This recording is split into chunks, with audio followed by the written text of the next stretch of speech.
Lapin, lapin, lapin, lapin.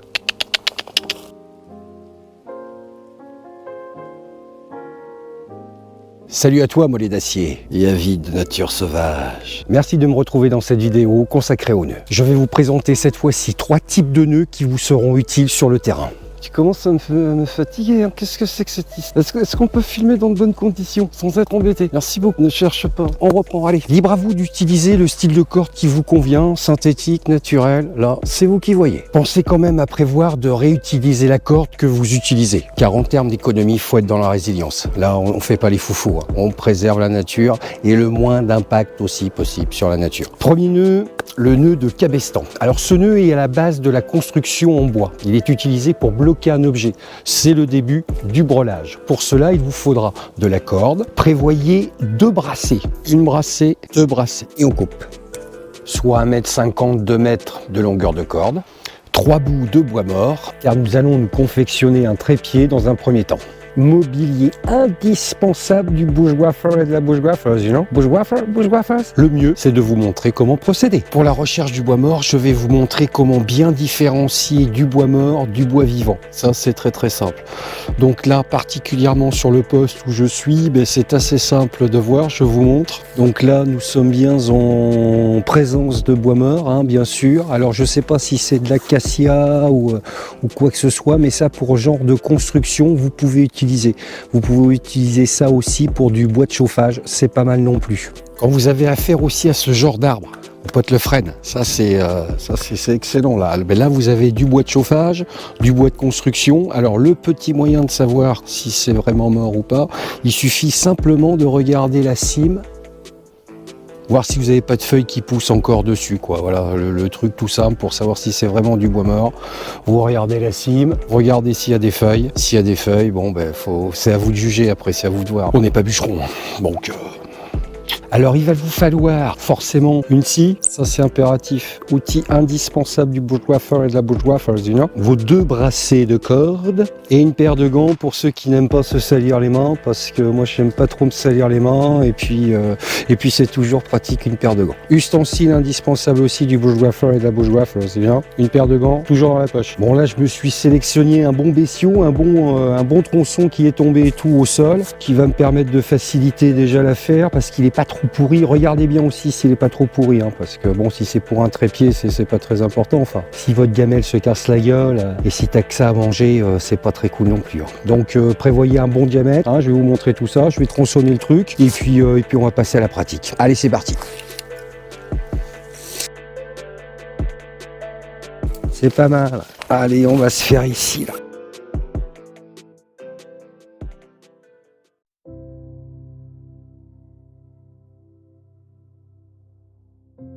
Et oui, petite précision aussi, si vous voulez savoir vraiment si le bois est mort et enfin s'il est sec, regardez au cœur, ça c'est magnifique. Ça fait du bois de chauffage, ça fait du mobilier, c'est tout en un, c'est tout en un.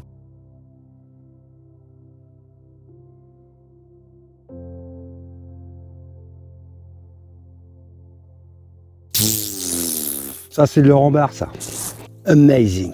Une fois que vous avez coupé vos bois à la même longueur, avec votre corde, c'est maintenant que ça devient intéressant. Je vous montre. Alors le nœud de cabestan, vous prenez votre corde comme ceci, vous faites le tour du tronc, prévoyez aussi de la marge pour finaliser votre nœud comme ceci.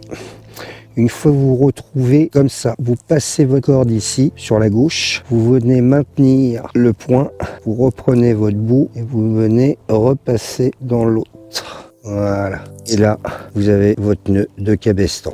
Alors prévoyez un petit peu plus quand même, parce que là, ça va chicaner un peu, mais on va s'en sortir. Alors ensuite, pour la confection du trépied, c'est très simple. Voilà à quoi ça ressemble. Une fois votre nœud de cabestan fait, et que vous ayez trouvé une petite cale pour poser vos 3 bois, maintenant l'opération, ça va être de passer dessus, voilà, dessous, dessus, dessous. Et on recommence l'opération.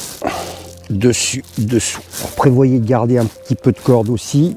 Donc quand vous avez fait cela, maintenant, vous venez reprendre votre corde et vous venez cette fois-ci entourer de l'autre côté, reprendre comme ceci. Hop.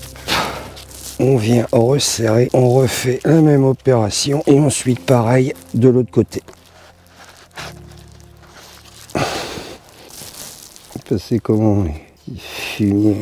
Voilà. Alors plus vous ferez de tours dessus, dessous, dessus, dessous et enroulez votre corde autour de vos piquets, plus ce sera solide. Donc je finalise, c'est un trépied. On va pas s'enquiquiner. Pour finaliser votre nœud, comme vous avez gardé pas mal de mou, vous venez nouer votre nœud. Voilà ce que ça donne. Et après, installation du trépied, hein, bien sûr.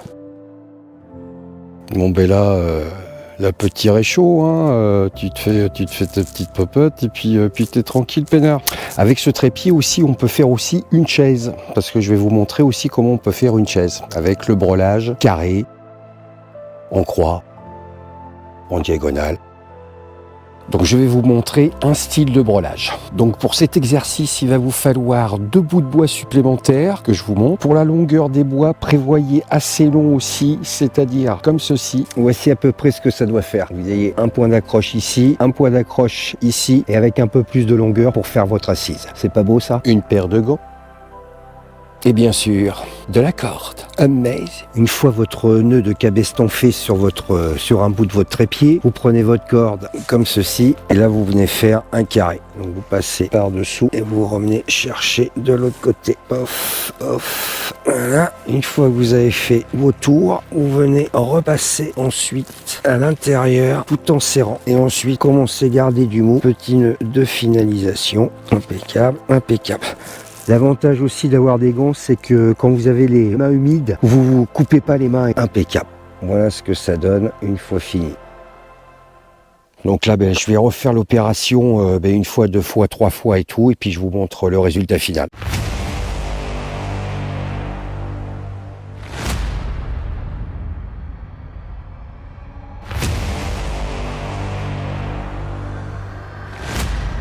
Voici votre début de chaise de Bushwaffer and the Bushwaffers. Mais c'est pas fini. Eh ben non, là c'est que on en est pas loin, mais il reste encore. Maintenant, il va falloir trouver d'autres bouts de bois pour se faire l'assise. Donc là, ça va être du bâtonnage, couteau Rambo, sélection de bouts de bois, et puis je vous montre tout ça. Ouais, je vais pas vous montrer le bâtonnage pour aujourd'hui parce que je suis pas seul dans les bois, donc c'est un petit peu chaud et puis ça fait un petit peu de bruit. Donc pas de bâtonnage pour aujourd'hui. Ce sera dans une prochaine vidéo. Donc là, j'ai joué un petit peu à mon feignant. Hein. Je me suis récupéré quelques petits bouts de bois et puis je vous montre la chaise du Bushwaffer et de la Bushwaffers. Oh. Alors c'est pas du Pronturo et sofa, hein. On n'est pas dans du canapé 6 pièces. Non, là on est dans la chaise du Bushwaffer et de la Bushwaffers. Et voici la chaise du Bushwaffer et de la Bushwaffers. Pas amazing ça, hein. On récupère tout, on met quoi. Donc je vous montre quand même comment ça se passe, comment ça soit dessus.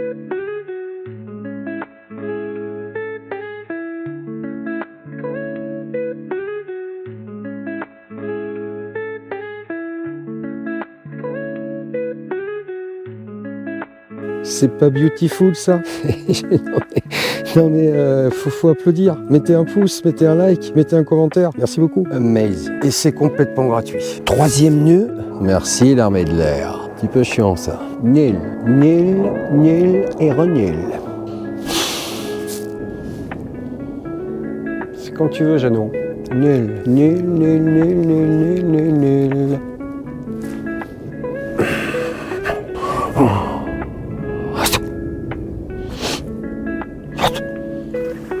Bon, il se casse ou qu'est-ce que c'est que cette histoire? On est où là? Est-ce qu'on peut filmer dans de bonnes conditions? Ne dis pas qu'il y a son petit frère qui arrive derrière. Bon, allez, c'est reparti. 3e nœud, nœud coulant. Le nœud coulant est un nœud d'arrêt qui est très résistant, utilisé dans la marine ou dans l'escalade. L'inconvénient de ce nœud, c'est qu'il est très difficile à défaire, voire quasiment impossible. La corde que vous avez utilisée ne sera consacrée qu'à cela. Je vous montre le nœud fini. Donc voilà ce que ça donne. Une anse, un nœud et ouvrez. Voilà, là, on va faire au nœud coulant. Je vous montre comment faire. Donc pour votre nœud coulant, vous commencez par faire une anse avec votre corde, comme ceci. Vous venez prendre votre courant et vous venez faire déjà un tour, comme ceci. Ensuite, vous allez vous servir de votre index pour garder les spirales que vous allez faire. Donc vous allez faire un tour, toujours avec votre index, 2 tours. Et ensuite, le but du jeu, c'est de passer votre bout de corde dans les spirales que vous avez faites, comme ceci. Vous tirez, impeccable. Et là, vous avez votre nœud coulant. Très pratique pour attacher quelque chose en rapidité. Je vais vous montrer nœud coulant. amazing. Donc voilà pour le nœud coulant. Donc si vous voulez fixer quelque chose rapidement, hop, et une fois que ce nœud est serré, c'est super rapide. Hop, tout aussi facile à défaire. Et là, au lieu de faire un breulage, vous êtes aussi un petit peu plus rapide. Voilà, vous pouvez même commencer votre breulage, l'attacher et puis après on défait. Très pratique le nœud coulant, très pratique. Bon, par contre oui, une fois que vous le faites sur votre corde, hein, la corde elle est utilisée qu'avec le nœud coulant. Avec ce nœud, vous pouvez tendre votre tarpe ou bâche pour ceux qui ne parlent pas anglais, Amener rapidement une bonne quantité de bois aussi, ce qui est pratique. C'est fonctionnel, c'est pas mal. Et d'autres fonctions aussi que je vous laisse découvrir. Nous voici arrivés au terme de cette vidéo. N'oubliez pas bien sûr de lever votre petite corde hein, quand vous l'avez fini.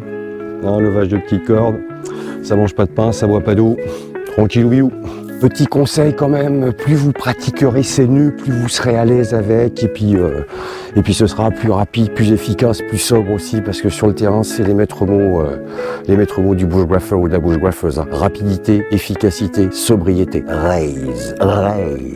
Vous faites comme d'habitude, vous ne changez rien, on se retrouve dehors, hein, dans les bois, petite châtaigne, petit champignon, c'est la saison. Donc prochaine vidéo dans un mois, je vous dis rien pour le moment, ce sera la petite surprise du chef. Hein. Ah, bien sûr, faut garder un petit peu de mystère, faut garder un petit peu d'intrigue.